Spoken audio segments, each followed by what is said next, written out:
آج کئی سال بعد آپ کے محلے میں آنا ہوا ہے.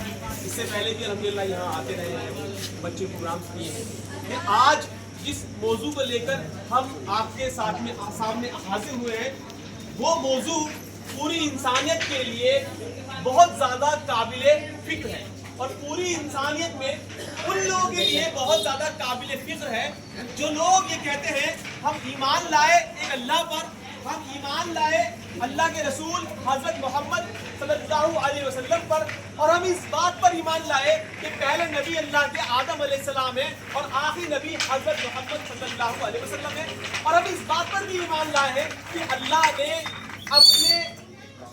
اپنے نبیوں کو تمام قوموں میں ہر دور میں بھیجا ہے, ان پر اپنا پیغام نازل کیا ہے اور پیغام فرشتوں کے ذریعے بھیجا گیا ہے. ہمارا ایمان اس بات پر بھی ہے کہ عنقریب موت آنی ہے, مرنے کے بعد ایک دن یہ دنیا تمام انسان ختم کر دیے جائیں گے اور عصر نو یہ تمام انسان دوبارہ پیدا کیے جائیں گے, اور وہ دن ہوگا حساب کتاب کا دن. ہم ہر نماز میں پڑھتے ہیں مالک یوم الدین کہ اللہ تو روزے جزا کے دن کا مالک ہے, یعنی جس دن حساب کی کتاب ہوگا اس دن کا تو مالک ہے. یعنی ہمارا ایمان اس بات پہ ہے ایک دن مرنا ہے, مرنے کے بعد ہمیں اللہ تعالیٰ کے سامنے کھڑے ہونا ہے, اللہ تعالیٰ ہم سے ہمارے تمام اعمالوں کا حساب لے گا. تو جس اللہ کی ذات پہ ہمیں یقین ہے, اس اللہ نے اپنے کلام میں سورہ مائدہ آیت 90 میں فرمایا ہے یہ شراب جوا پاسے آستانے یہ سب شیطانی گندے کام ہیں, شیطانی گندے کام ہیں. حضرت محمد صلی اللہ علیہ وسلم نے فرمایا شراب نہ پینا کیونکہ وہ ہر برائی کی جڑ ہے یا ہر برائی کی کنجی ہے. آپ صلی اللہ علیہ وسلم نے فرمایا ہر نشاور چیز شراب ہے اور ہر شراب حرام ہے.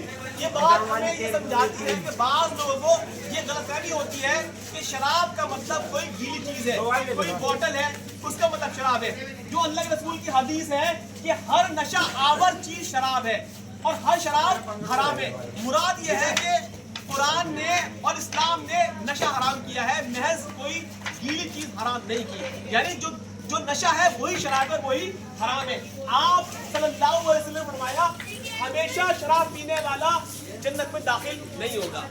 اللہ کے رسول صلی اللہ علیہ وسلم کی حدیث ہے, آپ نے فرمایا کہ اللہ تعالیٰ نے شراب, اس کے پینے والے, اس کے پلانے والے, اس کا نچوڑنے والے, اس کو نچوڑوانے والے, اس کو اٹھانے والے, جس کی طرف اٹھائی گئی اس پر, اس کو خریدنے والے پہ, اس کو بیچنے والے پر اللہ کی لعنت ہے. یعنی 10 چیزیں تقریباً گنائی گئی, ان سب پر اللہ کی لعنت ہے. یعنی شراب اور شراب سے متعلق ہر چیز پہ اللہ کی لعنت. لیکن عزیز ساتھیوں, اگر کوئی انسان مسلمان بھی نہیں ہے, ایمان بھی نہیں لایا, تمام دنیا کے انسان اس بات میں متفق ہے کہ نشہ انسانیت کے لیے زہر ہے, نشہ انسانیت کے لیے سلو پوائزن ہے. جس قوم میں نشہ پھیل جاتا ہے وہ قوم صرف محض غلام بن سکتی ہے. میں آپ سے ایک بات معلوم کرنا چاہتا ہوں, دنیا میں ترقی کیسے ہوتی ہے؟ ترقی ہوتی ہے انسان کے طاقتور جسم اور بہترین دماغ سے. یعنی دماغ میں آئیڈیاز آتے ہیں, آئیڈیاز سے انسان نئے انوینشن کرتا ہے, یعنی آوشکار کرتا ہے. تندرست جسم جس کا ہوتا ہے وہ بہترین کام کر سکتا ہے, بہترین کاریگر بن سکتا ہے, پڑھ لکھ کے ایک اچھا انسان بن سکتا ہے اور ترقی کی راہ ناپ سکتا ہے. آج دنیا میں ہم ایگزامپل دیتے ہیں, ایک ملک ہے جس ملک کا وجود بھی مسلمان صحیح نہیں مانتے کہ وہ ملک آج پوری دنیا میں راج کرتا ہے. اس ملک کا نام ہے اسرائیل. اس ملک کے رہنے والے لوگ ہیں یہودی. یہودی وہ قوم ہے جو ایک وقت میں موسیٰ علیہ السلام پر ایمان رکھتی تھی, لیکن محمد صلی اللہ علیہ وسلم اور عیسیٰ علیہ السلام جیسے پیغمبروں کا انکار کرنے کے بعد وہ قوم کافر ہو گئی. آج ایک قوم جو پہلے مسلم تھی کافر ہو گئی, پوری دنیا کے انسانوں پہ, یہاں تک کہ مسلمانوں پہ راج کر رہی ہے. اس کے ارد گرد نہ جانے کتنے 10 ملک ہیں اور تمام ملکوں کو اکیلا دبا لیتا ہے. کیسے؟ اس کے پاس سائنس ہے, اس کے پاس ٹیکنالوجی ہے, اس کے پاس دنیا کے تمام وسائل ہیں. وہ کیسے ممکن ہوا؟ ان کے پاس بہترین دماغ ہے, بہترین جسم ہے, آئیڈیاز ہے, اس کو وہ امپلیمنٹ کرتے ہیں. اب جو میرا سوال تھا وہ یہ تھا, اگر کسی قوم میں نشہ عام ہو جائے تو کیا اس قوم کے اندر, اس کے ذہن میں آئیڈیاز آئیں گے؟ کیا اس قوم میں سائنٹسٹ پیدا ہوں گے؟ کیا اس कौम में पढ़े लिखे doctor, engineer, lawyer, chartered accountant, जज, एसडीएम, एसपी बनेंगे? नहीं बनेंगे ना। क्या उस जो बंदा, जिस कौम में नशे के लोग ज्यादा आदी हो जाएंगे, क्या वो बंदा अपने कारोबार में तरक्की करेगा? नहीं करेगा ना। इसका मतलब क्या हुआ? जिस कौम में नशा आम होगा वो कौम दरअसल दुनिया में गुलाम बन जाएगी। गुलाम नशा बनाता है इंसान को। एक इंसान नशा करता है, वो इंसान नशा गुलाम बन जाता है। जब वो गुलाम बन जाता है, उसे घर की हालत खराब हो जाती है, उससे नशा किसी और लगता है, उसका भी ये मामला हो जाता है। दस मिसाल के तौर पर मैं नाम नहीं लूंगा, भारत के अंदर बहुत सी कौमें ऐसी हैं जिन कौमों की पहचान ये है कि ये कौम दर्जन कुचली है, पुरानी है और नशा इनमें आम है। हम जानते हैं कि जब भी वोटिंग होती है, वोटिंग के दौरान हम देखते हैं कि वो वोट करने नहीं जाते, शराब लेके शराब की में पड़े रहते हैं, या शराब के नाम पे पैसे लेके वोट देने की बात करते हैं। हम जानते हैं इस तरीके से दुनिया में जितनी भी कौमें हैं जो इस तरीके से नशे की आदी हैं, वो इस तरीके से दबी और कुचली है। क्यों? उनके जिस्म सही नहीं होते, उनके जहन सही नहीं होते, वो दुनिया के अंदर कोई तरह के काम नहीं कर सकते। यही वजह है कि इस्लाम में अल्लाह ताला ने शराब को हराम कर दिया। जितनी बातें भी कुरान में अल्लाह ताला ने हराम की हैं, उनका मकसद ही ये था कि ये इंसानियत के लिए खतरनाक है, नुकसानदेह है। तो ईमान वाले यानी जो अल्लाह के नेक बंदे हैं, उनके लिए कह जायज हो सकता है कि वो इन कामों को करें। तो जितनी बातें भी कुरान में अल्लाह ताला ने हराम की है, वो हमारे फायदे के लिए की है। और जैसे कि रसूलुल्लाह ने फरमाया कि शराब जो है तमाम बुराइयों की कुंजी है, ये ताली है। जब ताली से ताला खुलता है तो तमाम बुराइयों की ताली है। एक बार ताली लगाओगे, नई बुराई खुलती चली जाएंगी और नई नई बुराइयां आती चली जाएंगी। क्या कहा अल्लाह ने कि शैतान जो है, वो शराब जो है, वो शैतान का तरीका है। शैतान अल्लाह का नाफरमान है, अल्लाह का नाशुक्र है, अल्लाह ताला के तमाम कहने को नहीं मानता है। तो इसलिए हमारे लिए ये मौजूद बहुत ज्यादा सेंसिटिव है। अगर हमारी कौम में, तमाम इंसानों की बात की है मैंने, लेकिन तमाम इंसानों में मेरा खिताब आज पक्के बाकी मुसलमानों से है। अगर हमारी कौम के अंदर ये नशा आम हो गया तो हमारी कौम महज गुलाम बनेगी। हाँ या ना मेरे भाई, बताओ सही कह रहा हूँ या गलत कह रहा हूँ? अगर मैं सही कह रहा हूँ तो फिर इसके लिए हमें फिक्र करना चाहिए। दो तरह के काम हमें करने पड़ेंगे, एक प्रिवेंटिव, एक क्यूरेटिव। प्रिवेंटिव का मतलब ये होता है कोई बीमारी आने वाली है, आने से पहले ही उसका इलाज करा जाए, यानी मुसीबत आने वाली है, आने से पहले ही उसका इंतजाम कर लिया जाए। एक ये है कि मुसीबत आ गई, अब उसको दूर किया जाए, बीमारी आ गई, उसको हटाया जाए। तो पहले बात मैं करता हूँ प्रिवेंटिव, यानी आने से पहले ही हमें उसका इलाज करना है। तो वो इलाज कैसे करेंगे? वो इलाज हम ऐसे करेंगे कि अपने बच्चों के जहनों में ये बात बिठा देंगे कि बेटा अगर किसी वजह से तूने कोई सुपारी खाई, गुटखा खाया, सिगरेट पी, तो बड़े हो गए तो समझ के इस बात को इज्जत नहीं रहेगी। जैसे हमारे भाई बता रहे थे अभी कि जो इंसान गुटखा खाता है, तंबाकू खाता है, उसके दांत खराब होते हैं, उसका इंप्रेशन खराब होता है। लोग सोचते हैं यार तो ऐसे ये है, मतलब ऐसे ये किस काम का आदमी नहीं है। तो ये इंप्रेशन उस नबी के मानने वाले के, जिस नबी ने कहा पाकी आधा ईमान है, यानी सफाई और पाकी का तस्वुर किसी मजहब में नहीं है, सिर्फ इस्लाम में है।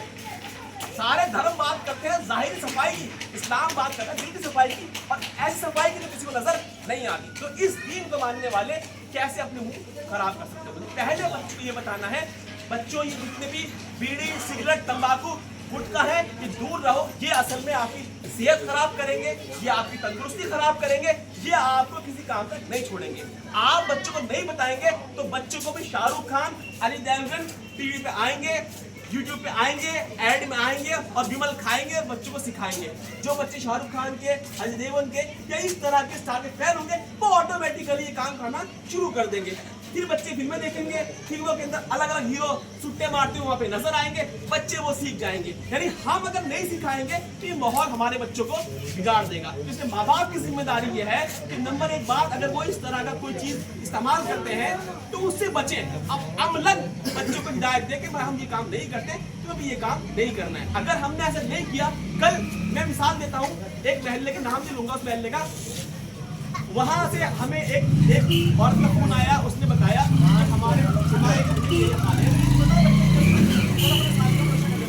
अब नशा करके बच्चा पूरे घर को मारता है, पैसे मांगता है, लड़ता है, कभी छत पे कूद जाता है, कभी कुछ काम करता है। ये वबा है, ये बुराई है इस नशे की। तो इसलिए हमें बच्चे को बचाना है, वरना तो घर से बाहर निकल के कॉलेजेस में और दूर दराज मुख्तलिफ किस्म के नशे का माहौल समाज में आम है। तो पहली बात यह है बच्चों की जहन साजी करनी है। एक दुख की बात यह है कि मुसलमानों में से ये एहसास खत्म होता जा रहा है कि इस्लाम में नशा हराम है। खुदा की कसम, अगर मुस्लिम कौम इस दौर में नशे से पाक होती तो तमाम दुनिया के लोग हमें हैरत से देखते, यार ये कैसे लोग हैं, तमाम दुनिया नशा करती है, ये नशा नहीं करती, ये कौन है?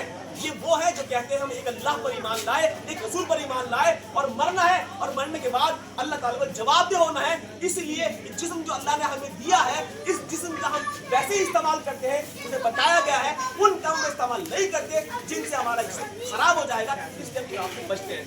हम ये पैगाम देते तो समाज में हमारी इज्जत बढ़ जाती है। लोग कहते भाई तमाम दुनिया शराब पीती है, मुल्ला शराब नहीं पीता। आज बात ये कही जाती है मुसलमान भी ऐसे ही हो भाई, नशे वशेड़ी से भाई ये भी सब काम करें। मैं पहले बताऊं साहब ऐसे ही है सब ये, तो ये इमेज यानी हमने अमलन दावत दी है लोगों को कि मुसलमान नशा करते हैं, मुसलमान शराब पीते हैं, इस तरह काम करते हैं। तो पहली चीज ये है हमें बच्चों की जानकारी देनी है, बच्चों को बताना है। दूसरी बात, अगर हमारा कोई भाई इस तरह की बात मुलव्विस है, उससे नफरत नहीं करनी। इस्लाम नफरत सिखाता है गुनाह से, गुनाहगार से नहीं। उसकी इस्लाह करनी है, उससे मिलना है, बैठना है, बात करना है, समझाना है। अब नशे के साथ में मसला यह है, नशा शुरू होता है शौक में, बाद में ये इंसान पे इस तरह हावी हो जाता है कि इंसान के लिए बीमारी बन जाता है। यानी जो नशा करने वाला इंसान है उसको ये लगता है कि अगर तूने डोज ना ली जिस तरह नशा वो करता है तो फिर तो जी नहीं पाएगा, इसलिए वो बार बार नशा करता है। तो एक किस्म की बीमारी है, बीमार आदमी का इलाज कराया जाता है, बीमार आदमी से हमदर्दी की जाती है, बीमार आदमी से मोहब्बत से बात की जाती है। तो समझिए हमारे महल्ले में, पड़ोस में हमारे कॉलेज में भाई ऐसा है, उससे मिले, बात करें, समझाएं। अब एक जो समझाने की मिलने की बात नहीं कर रहा हूँ, वहाँ इलाज की बात भी आएगी। बात चीजें तो ऐसी हैं जैसे कि रसूलुल्लाह सल्लल्लाहु अलैहि वसल्लम की मिसाल अभी हमारे भाई ने आपको दी, इमरान भाई ने, और उन्होंने फरमाया, इमरान भाई ने बताया कि अल्लाह ताला के अल्लाह के रसूल के दौर में जब मक्का में मदीना में शराब हराम की गई तो सहाबा इकराम ने उसी दिन शराब पीने छोड़ दी।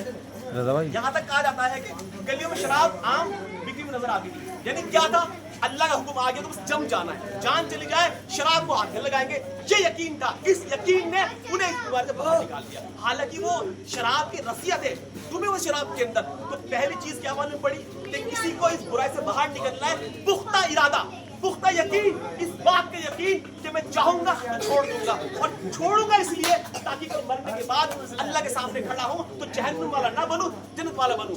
खुदा की कसम, रसूलुल्लाह सल्लल्लाहु अलैहि वसल्लम ने फरमाया कि जो आदमी जन्नती होगा, अल्लाह ताला जन्नत में उसके लिए एक बेहतरीन शराब का इंतजाम करेंगे। वो शराब दुनिया की तरह नहीं होगी, मिसाल देके बताई कि शराब वहां भी होगी लेकिन वो बेहतरीन होगी, ना कोई ना कोई सोच समझ सकता। यानी हमारे लिए चार बहुत सी नेमतें हैं, और शराब किसी की भी एक नेमत है, क्योंकि वो यहाँ की तरह नहीं है जो अकल खराब करते इंसान को पागल करते। और हदीस में ये भी आता है कि जो आदमी शराब का आदमी बना, अल्लाह ताला उसको जहन्नम में उसका ठिकाना। तो इसलिए हमारे लिए ये बात खतरनाक है। जो मैं बात अर्ज कर रहा था वो ये कि अगर कोई बंदा बहुत ज्यादा आदी हो गया, चाह के भी नहीं छोड़ पा रहा, तो उसका इलाज कराना पड़ेगा। क्यों? जब कोई भी नशा करते हैं, उसको छोड़ना चाहते हैं, उसके विड्रॉल सिम्टम आते हैं। विड्रॉल सिम्टम का मतलब ये है कि हमारा जिसम नशा आती है, अब तुम छोड़ोगे तो जिसम रिएक्ट करेगा, तो मांगेगा, यानी जो बॉडी की आदि है वो मांगेगी।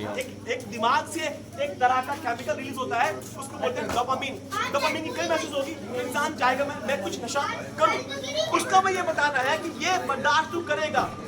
पहले दिन मुश्किल, अगले दिन कम मुश्किल, फिर कम मुश्किल, फिर कम मुश्किल, फिर कम मुश्किल, और इंशाल्लाह आहिस्ता आहिस्ता आहिस्ता से बाहर निकल जाएगा। यानी पहला हफ्ता मुश्किल, दूसरा उससे कम मुश्किल, फिर कम मुश्किल, फिर कम मुश्किल। समझने वाली बात यह है कि अगर नशा छोड़ने में तकलीफ हो रही है, हाथ पैर कांप रहे हैं, उल्टी आ रही है, सिर चकरा रहा है, सुस्त है, तो समझ जाइए कि बॉडी लड़ाई कर रही है नशे के खिलाफ।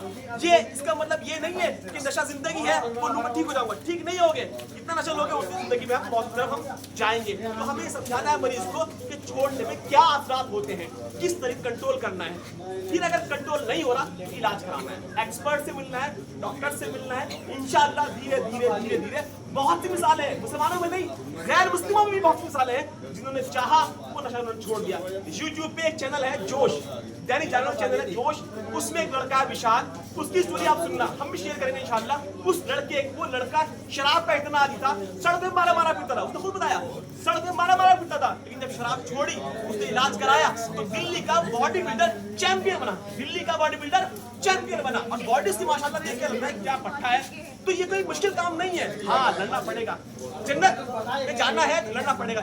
ये बात भी याद रखिए, इंसान गुनाह करता है, माफी मांग लेता है, अल्लाह उसको माफ कर देता है। तो अगर किसी से गलती हुई उसको हमें शर्मिंदा नहीं करना, उसको चिढ़ाना नहीं है, तंज नहीं मारना, फिक्र करनी है कि तो इस तरीके से बाहर निकाल के लाएं। तो ये पैगाम लेके हम गली गली महल्ले महल्ले में लोगों के पास जा रहे हैं। मुसलमानों से गुजारिश है, बच्चों को समझाइए, जो हमारे नौजवान मुलविस है वो तौबा करें, पलट के आए, जरूरत पड़ती इलाज कराएं, इंशाल्लाह आसानी होगी। याद रखिए पिछले तमाम गुनाह अल्लाह माफ कर देगा अगर हम माफी मांगेंगे, बल्कि बदले में नेकी भी हमें उसके देगा। ये है इस्लाम, ये है दीन, सबके लिए आसान। तो ये पैगाम है, खुसूसन बच्चों में तवज्जो देनी है, वरना आने वाले वक्त में जिस तरीके से मुसलमानों में बहुत सी बुराइयां आम हुई है, ये बुराई भी बहुत तेजी से आम हो रही है। और ये बुराई ऐसी बुराई है, एक बार ये आम हुई तो ये कौम का मटिया मेट कर देगी। अजीज साथियों, अगर मेरी बात आपको समझ में आई है तो आइए अल्लाह से दुआ करते हैं कि अल्लाह, बोलिए अल्लाह हमारी मदद कर, ए अल्लाह पक्के बात की लोगों की मदद कर, ए अल्लाह हमें हिम्मत दे, ए अल्लाह ताला हमारे बच्चों को इस बुराई से बचा, ए अल्लाह हमें इतनी कुव्वत दे कि हम किसी भाई को इस परेशानी में देखें उसे घिन ना करें, बल्कि हमारे दिल में दर्द हो कि हम उसकी इस्लाह कैसे करें। यही हमारा पैगाम है। अल्लाह से दुआ है कि वो हमारी कौम को इस बुराई से पाक करे। ये मैं अकेला पाक नहीं कर सकता, 10 लोग पाक नहीं कर सकते, हर घर का जिम्मेदार ये चाहेगा, इंशाअल्लाह इसको हम बाहर निकाल देंगे। खुदा की कसम, खटौली में अगर हमने ये मिसाल कायम कर दी, खटौली छोड़िए, ये आपका पक्का बाग है, यहाँ ये मिसाल कायम कर दी, खटौली के अंदर एक नाम चला गया, पक्का बाग। हो सकता है कि लोग गरीब हो, पक्का बाग हो सकता है कि लोग मजदूर हैं, पक्का बाग में शराबी नहीं मिलने का, पक्का बाग में कोई नशा नहीं करता, पक्का बाग में कोई सिगरेट नहीं पीता, पक्के बाग के लोग दूर है हराम काम से। अल्लाह की कसम, ये खटौली पे नहीं, खटौली के तमाम इंसानों पर अल्लाह के हुक्म की अमली गवाही होगी। इंशाअल्लाह इसके बदले में अल्लाह ताला यहाँ हमें इज्जत देगा, हमारी कौम में और अच्छा ये पैदा करेगा, और मरने के बाद भी इंशाअल्लाह हमें अच्छा मिलेगा। जज़ाकुमुल्लाह खैर। कोई बात से नहीं आइए तो पूछ सकते हैं।